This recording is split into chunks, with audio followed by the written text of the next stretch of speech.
Hello students, welcome to St. Mary's classes lecture series. I am Sudhakar Iyer and I'll be talking about your new English paper pattern. Children, as you are aware that you are now presented with a new paper pattern which you will be attempting in the coming board exam 2020.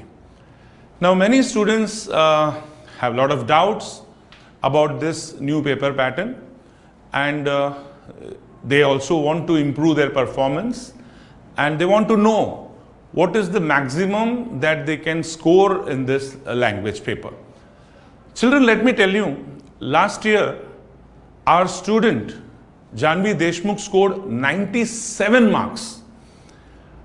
That's unbelievable, 97. And she was not just a one-off case. We also had Grishma Nair who scored 95. We also had so many other students scoring in excess of 90 marks. So students, if you have an opinion that this is a language paper and you cannot score 70 or more than 75, that is not the case. Now, considering the nature of the new paper pattern, scoring 90 plus is really possible for you. But for that, you will have to make a systematic study plan and know the paper pattern thoroughly well so that you can understand which questions are easier for you to score, which are all the questions in which there is a possibility of you losing marks. So when you know the proper details of this paper pattern, you will be able to properly plan your study. Many students also ask me, if we are studying regularly, how many hours we need to devote for this subject, English paper. Students, I would like to tell you one thing, that this subject is not that you have to devote 3 hours, 4 hours every day. But if you are able to study half an hour to 45 minutes regularly, planning properly what all topics you have to study every day, I'm absolutely sure that you all will be scoring in excess of 80 marks in this paper. Now let us now begin with the various sections in this question paper format. Now your paper will be divided into 6 sections. Now each of this section will have few questions. Now section 1 I'll explain to you first so that you will get an idea about how you can go about the first section. Section 1 is language study. Now in this section, you're going to have 2 questions. Question number 1, question number A and question number B. Now question number A will again have 2 sub-questions, 1 and 2. And question number B will have 2 questions, grammar question. Now, section 1, that is language study, as there are 3 questions, all these 3 questions are grammar-based questions. Do as directed. What we can call it as activity-based question also.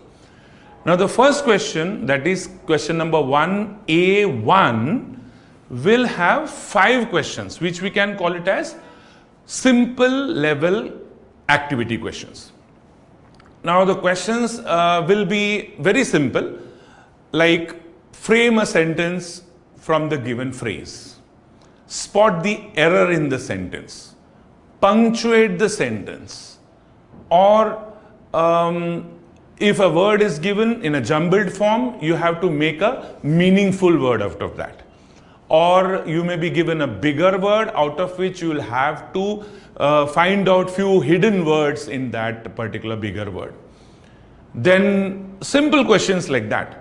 Then there will be a question on compound words. Write 2 compound words on your own. These are all the types of simple grammar questions which will be part of the first question. So 5 such questions will be there. You have to attempt 4. Children, my suggestion is that instead of attempting only 4, I would tell you to attempt all 5.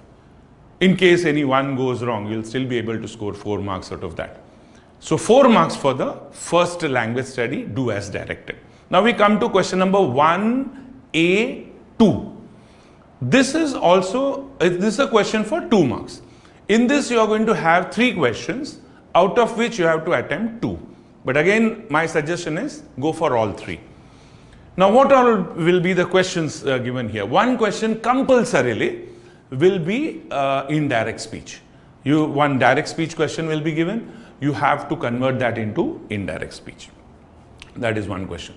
Then you may have either change the voice, or you may have begin the sentence with where, begin the sentence with a particular subject. This kind of a question you will have. One special question which has been added in this new paper pattern is word chain or word register. Now many students again get a bit confused. When we ask them to write word chain, they write word register. When we ask them to write word register, they write word chain. I'll tell you the simple difference and the main difference between word chain and word register. Word chain, one word will be given and then you have to continue writing other words from the last alphabet of that word. It's something like, playing Antakshari. Last alphabet, you have to write another word. Last alphabet of that word, write another word, like that. You'll have to write 4 words, okay? So that is word chain. Word chain, specifically they might say, write 4 words which are nouns. Write 4 words which are verbs. So you just can't write any word, continuing with that word. So you'll have to be very specific. If they ask noun, then write noun. If they ask adjective, write adjective. Now what is a word register? Word register, one word will be given, or maybe usually a noun, like hospital, like school, like a temple, and you have to write 4 words which are related to that particular word. Okay, so that is word register. So word register or word chain, indirect speech, and either change the voice or begin the sentence with so and so, that will comprise of question number 1B, which will be for 4 marks. That is, you are going to write 2 questions, 2 marks each. So now we come to the third part of the section 1, that is question number 1B. Now in this, you have to write one answer out of 2. But again, my suggestion would be you attempt both the questions. Now in this, you will be given a word and you have to write 2 sentences using that particular word, and in one sentence that word should be used as a verb, and in another sentence that word should be used as a noun. So one word will be given, you have to use it as a noun in one sentence, you have to use it as a verb in one sentence. Children, you might just find that this is a very simple question, but you have to specifically know what is the verb use of that word in a particular sentence, so you need a bit of practice for that. And the second variety in this question is that you will be given 2 words and you have to frame one sentence in which both words will be used. Now this is again a very interesting question. Say for example, I'll give an example. You have to use 2 words. One word is hope and one word is carefully. I can frame a sentence like, I'm telling a driver, suppose, I hope you will drive carefully today. So I am using the word hope and using the word carefully in that one single sentence itself. One more suggestion, you don't have to change the form of the word. Like if the word is hope, don't make it hopeful, hopefully, or anything of that. So don't transform that word. If you are given a word, use that word as it is as much as possible. So that is one example. So this is another question which is a variety question in question number 1B. Now one more question that comes here, that the second question, and that is a question on analysis of clauses. The usual direction is you have to identify the clause. In that case, you have to simply underline, or you have to simply take out the main clause and take out the subordinate clause and name it. You may also have changed the degree. So if one particular degree is given, say for example superlative degree, you have to convert that both into positive as well as comparative degree. So in this question number 1B, you will have a choice of 2 questions. You have to attempt one, but if you attempt both, that will be okay. So this is the section 1, which comprises of 10 marks of activity questions. Actually, you can score 10 out of 10. You'll need a bit. Children, now we move to second section, that is section 2 of this paper, and this is a very important part because it is a textual part. So you have two passages, question number 2A and question number 2B. Now two passages, each of these passages will be for 10 marks. Now these two passages are scene passages, they are from the textbook. So therefore you need to read your textbook as many times as possible so that you will be able to get language study questions which are based in the textbook. Now one passage, as you people have seen that there are 4 units in your textbook, one passage will come from the first 2 units and the second passage will come from the next 2 units, that is unit number 3 and 4.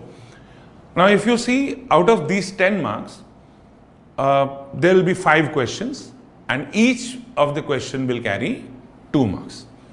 Now first question is again a simple factual question. When you read the passage, automatically you should be able to find the answers easily. So first question, it can be either match the column or fill in the blanks, choose the correct alternative, or fill in the bubbles, anything like that. It is going to be a simple question. Most of the students score 2 out of 2 in the first question.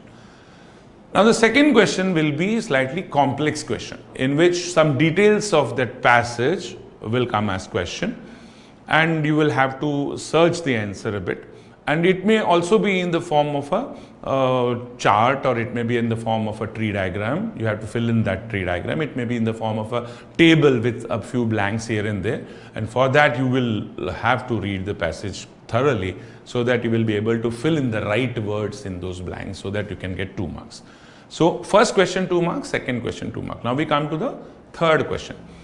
Now third question is a vocabulary question. Now here they have a lot of varieties, like one they might ask you write noun forms, write adjective forms, or they might give words in one side and you have to match it with the meaning on the other side, or they would give some phrases on one side, they would give the meaning to those phrases on the other side.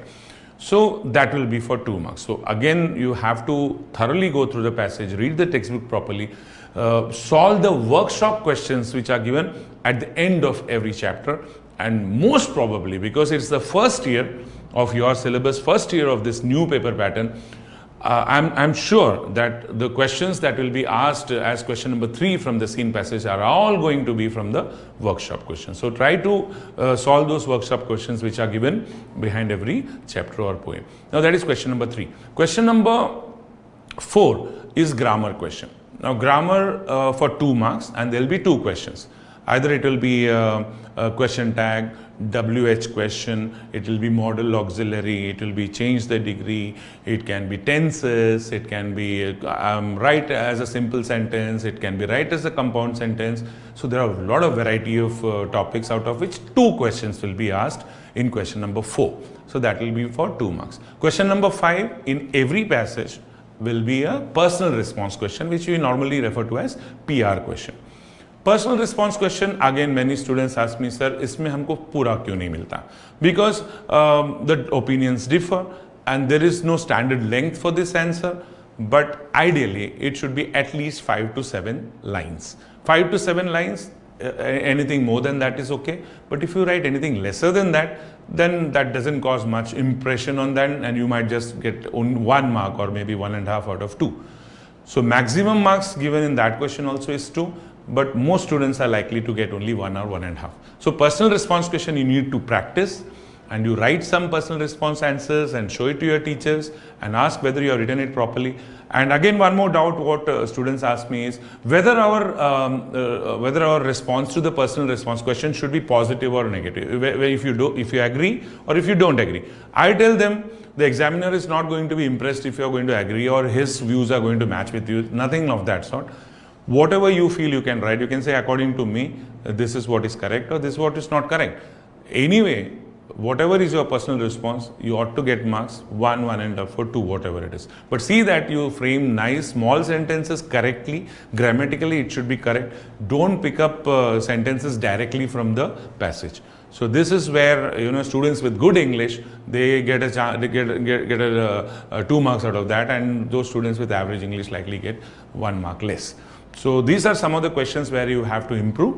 So that is for 10 marks. So that is passage number 1 in section 2, and passage number 2, the pattern is exactly the same, just that that passage will be picked up from the unit 3rd and 4th. So 2 identical set of questions, that is 2 passages, 10 marks. So that is section 2. Now we move on to section 3. Students, section 3 of your question paper is poetry. And here you have 2 sub questions, question number 3A and question number 3B. Question number 3A, you will be given an extract of a poem, and there will be 3 questions based on that.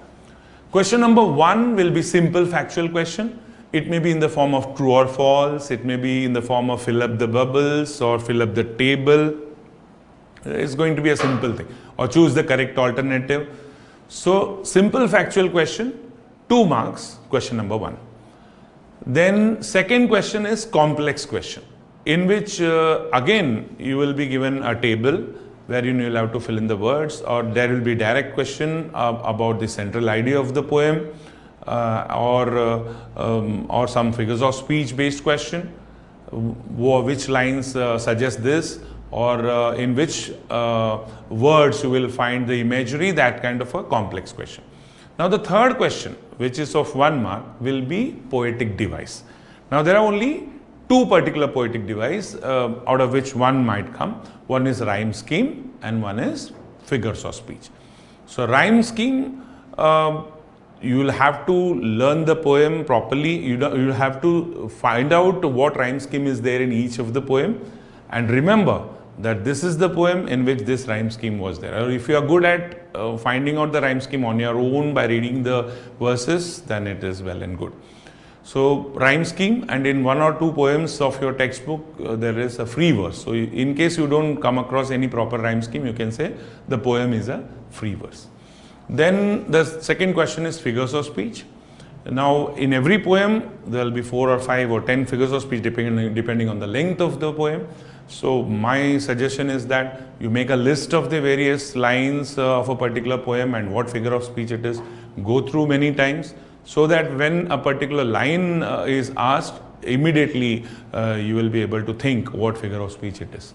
So these 3 questions out of 5, this poetry comprehension 5 marks, I think you should be able to score at least 3.5, 4. Somebody writing good quality answers should be able to still get 5. So this is again a scoring question, poetry comprehension. The number of poems are very less, there are around 8 poems. So you can go through slowly and you will be able to get 5 marks in this. Now the B part of this section is appreciation. Appreciation, for the appreciation of poem also, you're going to be given a poem and you have to write an appreciation based on that. And in this question, you will be given the hints or the subtitles based on which your appreciation you're going to write. One is the title of the poem, second is the name of the poet, and the third is figure of speech, fourth is the poetic device, fifth is the central idea of the poem. So these are all the things or 5 points that you're going to mention in appreciation of the poem. The language is very important, the presentation of appreciation is very important, and the length of the appreciation. Many students ask me, sir, it is for 5 marks. So what is the proper length that is expected of us to write for this appreciation? What I would like to tell them is title, poet, poetic device, and figures of speech, and the central idea or theme. Together, central idea and theme, you can write a bit elaborately.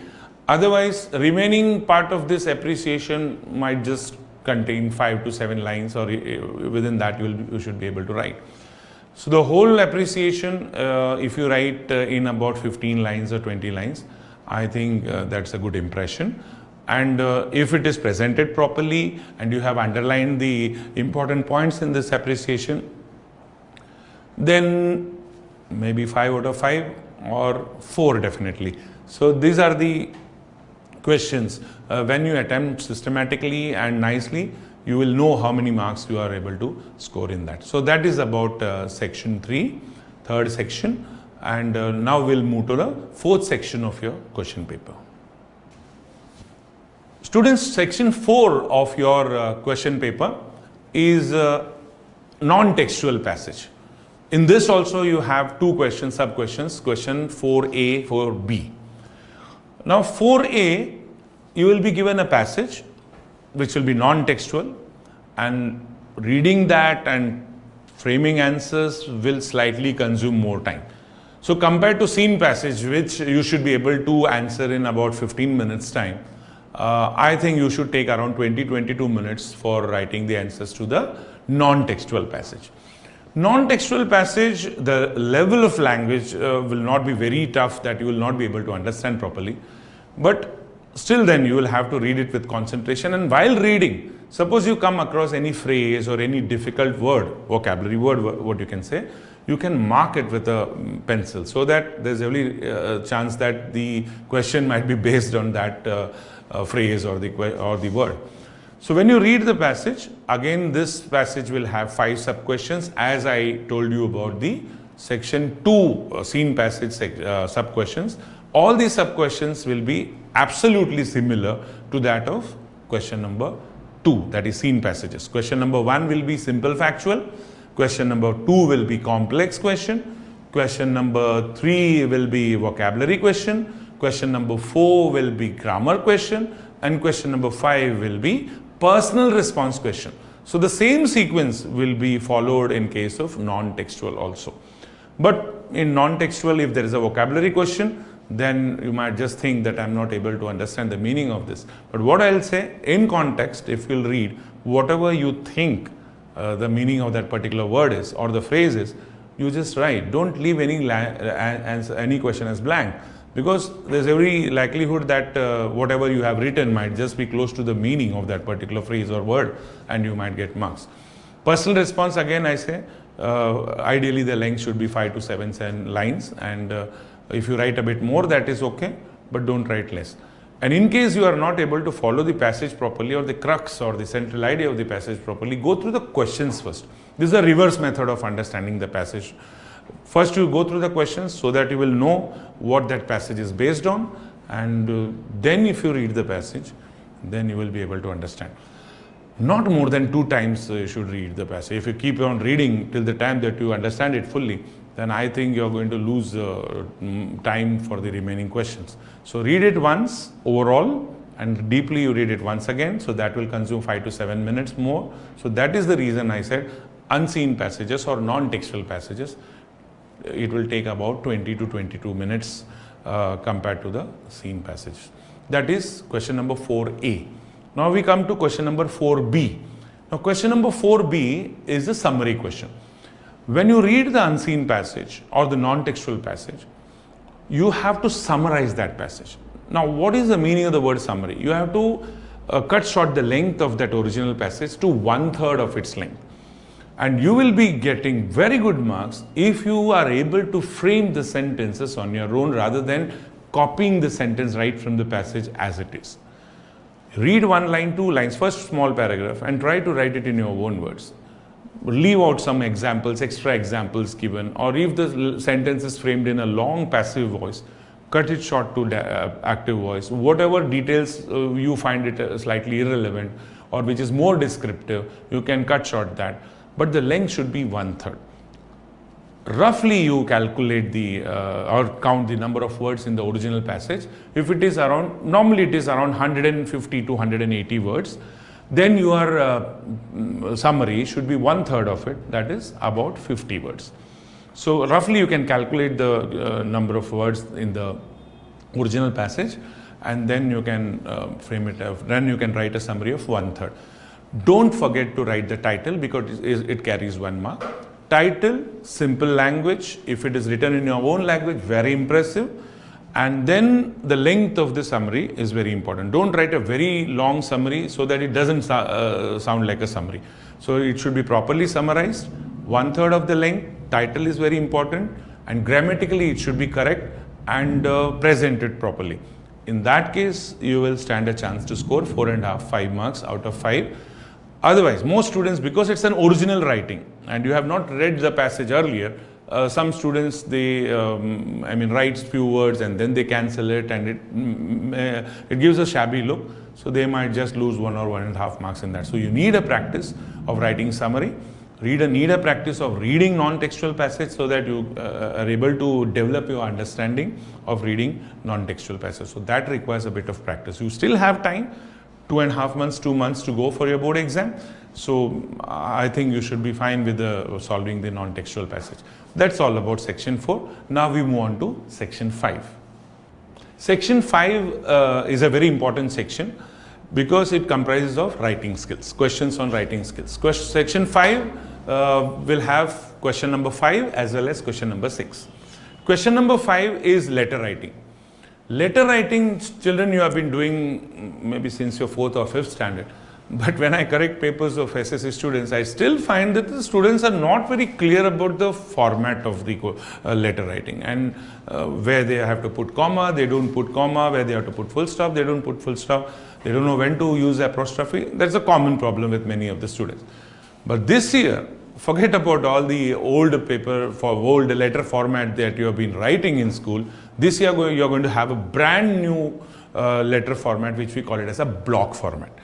So I would first like to tell you the formal letter format, and informal letter format is slightly different from that, not very much different. So formal letter, this is suppose your page. Everything right from your address, that is sender's address, receiver's address, salutation, body of the letter, subject, body of the letter, and complimentary clause, everything will start from the left hand margin. It will have a left hand margin only. Nothing you have to write on the right hand side. So we start with the address, sender's address, that is your address. It is probable, or I think this year they are going to give you the name of the person who is writing the letter with the proper address. Then it becomes very easy for you. You have to simply mention the name of the person given in the question. But in case the name and address is not given, you have to write XYZ, or you don't need to write name also. Directly you write the name of the building, locality, and city's name. And below that, you will write date. Date, many students, when we correct papers, they write in shortcut, like 12/12/19 / in between. That's not allowed. You have to write the date in full. 12th December 2019, full stop. So after date, you have to leave a line as a spacing, and then start with the to address, that is the receiver's address. Although it is to address, you don't have to write the word to. Directly write the address, name of the person if given, it is fine. If it is not given, building name, locality, city. And then leave one line again, one line spacing, write subject. Subject, address, everything will have the same left alignment, same one single line alignment. Subject, ideally you can write in one line. If it slightly goes into the second line, that's okay. Leave one line, dear sir, or simply sir or madam in case of formal letter. Put a comma, leave one line again. Next, you can write the body of the letter. So one line, leaving one line is what we are dividing it into smaller paragraph. The letter 2 paragraphs will do. In case you make it into a 3 paragraph also, it is not wrong. So 2 paragraph you need to write. Don't write the entire letter in one single paragraph like that. So start the letter giving some introduction, then explain the letter properly, what the matter is. Leave one line, write thanking you, put a full stop, leave one line again, write yours faithfully, comma, and if the name is given, write that particular name. If no name is given, you can write XYZ. Don't write your name anywhere, because in the answer sheet itself, there is a point stating that you should not disclose your identity anywhere in the paper. So if you are writing yours faithfully, write XYZ, and most probably, as I said, they are going to give you the name and the address. So you can use that name. So that name you have to write below, put full stop. Many students ask me, is it a need to write email address below our name, mobile number below our name? I would suggest writing email address is okay, using that particular name what is given in the question paper, but don't write anything of your own, that is mobile number or email number. email address. Coming to the informal letter format, like we saw in formal letter, as I said, everything should start from the left margin, everything should have a left margin. Informal letter is very simple. Sender's address, directly my dear friend or my dear mother, whatever, whomsoever you're writing the letter, and two address will not be there. So one address is going to be removed from the formal letter and the remaining part will be the same. But body of the letter, in formal letter, it might be around 8 to 10 lines, 12 lines maximum, but in informal letter, the language will also be a bit informal and slightly the length of the letter should also be more. And in place of formal complimentary clause like yours faithfully or yours truly, you have to write your friend so and so or yours lovingly, yours affectionately. Those are the complimentary clause for that is informal letter. So formal and informal letter with slight differences, but these are the changes in the new format, and this we call it as a block form letter. So children, practice this, and because you have been writing the old format of letter since 5th standard, you need to think that this time onwards you have got to change the format of the letter. But the matter as such, you can understand that can remain the same. Otherwise the format has changed this time. Question number 6 is also a part of section 5. Question number 6 has two subsections, that is A and B. Question number 6A is information transfer. Again, there are two varieties of questions in this. You have got to attempt any one. Information transfer means certain information is given in a format and you have to change that format using that same information. Say for example, if a tree diagram is given, you will be asked to read that diagram and write a paragraph based on that. This we call it as non-verbal to verbal. Similarly, you will also be given a small passage, and from that you have to draw a table or a concept map or a flow chart or a tree diagram. Whatever they mention, you will have to draw that. This we call it as verbal to non-verbal. So verbal to non-verbal and non-verbal to verbal are the two varieties of questions. You have to attempt one out of that. Now many students again ask me, किस में ज़्यादा marks मिलता है sir इसमें? Whether it is from verbal to non-verbal or non-verbal to verbal. I say it will depend on the quality of explanation that you are doing. But what I feel is, if you are writing a question verbal to non-verbal, that's if you are making a table, if you are making a tree diagram, then it is possible that you are going to include all the points in that chart. Then you stand a chance of getting 5 out of 5. But if you are converting a particular chart or a tree diagram into a paragraph or a passage, then the chances of committing mistakes, it is more. So there you can get 1 or 2 marks lesser. So first choice I would suggest is go for verbal to non-verbal rather than non-verbal to verbal. So that is question number 6A. Now we come to question number 6B, which again has a choice of 2 questions. One is view counter view and the other one is speech. Many students ask me, sir, view counter view will give us more marks or speech will give us more marks. What I say is that you prepare both. If you are very lucky and the particular speech that you have prepared, say for example, give a speech on Environment Day, Earth Day, or on Organ Donation Day, give a speech on Children's Day, whatever it is, and if you have prepared that speech, if you have attempted that speech in your earlier exam, maybe semester or prelims, and the same thing comes in the board exam, then I would say go for it, because you don't have to think about it, you can directly write, and that will save time. And here speech format is very simple. You have to introduce yourself, or you have to introduce on what occasion that speech is being given. You can start with, say, like honorable judges, respected teachers, and my dear friends, like that, or depending on the occasion in which you are speaking. So the speech can be in one single paragraph of about 20 to 25 lines, and you can end it with I'm grateful for you people that you have given me an opportunity, and thanking you, you can give a ending to that particular speech. If you are not good at speech writing, then go for view counter view. What are view counter view?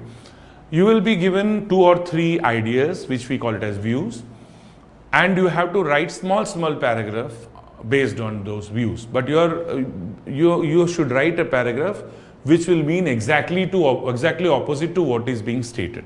That is, you are writing a counter view to the particular view. Now, many students ask me, sir, counter view means is it negative and view means is it positive? I said it is not like that. If suppose a particular view is crackers are very essential for Diwali, then your counter view should be crackers are not essential for Diwali. If the view states crackers are not essential for Diwali celebration, then you will say crackers are essential for Diwali celebration. So it doesn't matter whether you are writing positive or negative, just see that you are writing opposite to what is stated. Say for example, students should work during vacation. That will help them. That will help them to earn money, their pocket money. They'll be able to use their time fruitfully, and they'll be away from the television, all that. But exactly opposite you have got to write. You have got to say that vacation is an enjoying time for the students. Students have worked the whole year and they have come out of the stress of examinations, so it is their right to enjoy their vacation. So there's no way that they should work somewhere. So this is what you have to write, exactly opposite to what is being stated. So you have to explain it in small paragraph. If there are 3 or 4 points, then you should write it in small paragraphs, so 3 or 4 paragraphs to explain that. Here, if your language is good and your content makes sense, if it is grammatically correct, then you get stand a chance of getting 4 or 4.5 out of 5. I don't think anybody can get 5 out of 5 here, but that again will depend on the discretion of the examiner who corrects your paper. So, but if you ask me, view counter view is easy or speech writing is easy, I would say if any speech you have memorized properly, then go for speech writing. If your English is good, if you're confident of proper framing of the sentences, then go for view counter view. That is the question. That is 6B. Children, we now move on to the last section of this question paper. Now this again has 2 sub-questions, 7A and 7B. 7A, it is expansion of idea. Now the idea may be in the form of a proverb, it may be in the form of a maxim, it may be in the form of a saying, it may be in the form of a quotation. Read that properly, and if you had written in your earlier exam, semester or prelims, this kind of any proverb that gets repeated in the board exam, then I would say go for it. Otherwise, you have an option, report writing. Now report writing will be, a topic will be given to you, maybe an incident from the newspaper, and you have to elaborate on that. Although expansion of idea doesn't have a proper format, you can put a title and write expansion of idea in 3 or 4 small paragraphs. But when it comes to report writing, there is definitely a proper format. You have to write a title, then the next line is called a byline, which is reported by our correspondent, reported by staff correspondent, reported by staff reporter, anything you can write. Below that, what we call it as PMD, which is place, month and date. In report, you don't write the year. You have to write, say, Kalyan, December 12th. This is what the format of the date line is. Below that, you can write it in 2 small paragraphs. First paragraph of about 4 to 5 lines, what we call it as the lead paragraph. Briefly explain what that incident is, and the remaining 15 to 20 lines or 10 to 12 lines, 15 lines at the most you can write. It depends on how you are able to write your imagination there or explain the incident properly. It shouldn't be too short, and it shouldn't be very long also like an essay. So medium length of 12 to 15 lines is okay. And then that will be called as the main paragraph. Below that, you don't need to write reported by or anything, because already you have written it up. So this is the format of report writing. So that is question number 7A. Either go for expansion of idea in case it's a very familiar topic for you. If it becomes difficult for you to think about that particular proverb, then you can go for news report. That is slightly easier. It will be easier for you to write that. Now come to 7B, which is the last question in your question paper. 7B again has 2 options. One is you have to develop a story. Now either you will be given a beginning of the story, 1 line. It was my vacation and I was traveling to my native place alone. And option to that will be ending of the story. After this incident, we friends decided not to eat any open food roadside in the roadside stall. This is the ending of the story. So either you will have the beginning of the story or the ending of the story. And in case the story is a familiar one to you or you are able to imagine properly, then go for developing a story question. Otherwise, you have an optional question for that, and that is narrate your experience. Now, many students during lectures I have found quite imaginative and they talk too much about the places that they have visited. So if you are good in putting into words your imagination, then your narration or narrate your experience is a very good question for you. That is question number 7B. So the narrate your experience can be our family picnic to Goa, or my first experience of visiting New Delhi, or my first experience of flying to Kolkata, anything like that. I mean, whatever your experience is, you have to compare the question. If expansion of idea seems to be an easier option, go for that. If narrating your experience is easier for you, go for that. But see that the length of the answer should be at least 3/4 of your full scape, if not more than that. One side will be ideal, it will be good. Then you have a chance of scoring 3.5, 4. Again, 5 marks, in my opinion.